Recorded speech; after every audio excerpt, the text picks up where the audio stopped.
Dar viena nuostabi vieta Kroatijoje, tai Krk sala. Čia galima patekti per tiltą su automobiliu. Krk saloj būtina aplankyti Krk miestą. Mielas, gražus. Po 5 metų grįžau ir visą esu patenkinta ir sužavėta.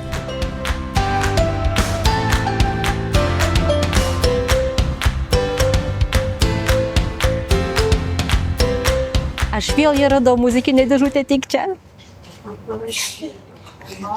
Va, žinai.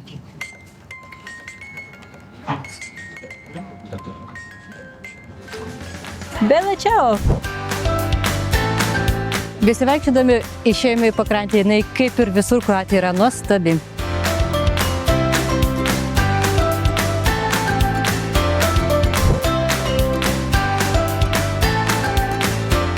Ką nusprendėm užkasti prie katedros. Radome kavinukę, iš karto gavome užkandžių ir užsakėme 2 patiekalus su žuvim. Pažiūrėsime, ką atneš.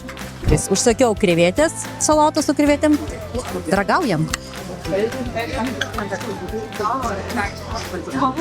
O koks šviežumas. Wow. Taip pat užsakiau ir su 3 žuvim. Čia tūnas ir dar kažkokios tai žuvis, neprisimenu pavadinimą. Paragausiu tūną. Kokio šviežumo, kokio skanumo. Verta atvažiuoti čia dėl jūros produktų.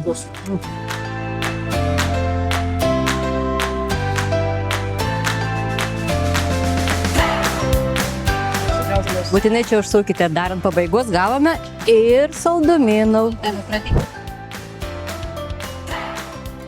Kokia įdomi pilis, čia yra viskas aptverta ir mes dabar lipsime į viršų.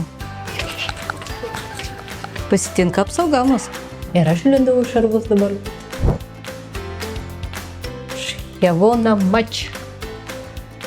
Bojni čekits. Iš čia matau ir švyturį, ateik.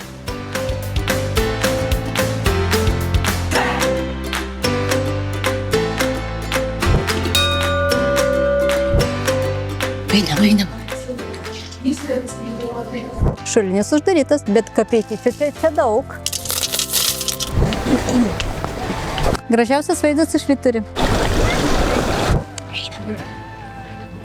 Kroatija tai vieta, kur aš ilsiuosi ir kūnu, ir sielą. Ir tą patį linkiu ir jums čia patirti. Taigi, laikina mane, sekam ir varom toliau su Latvija.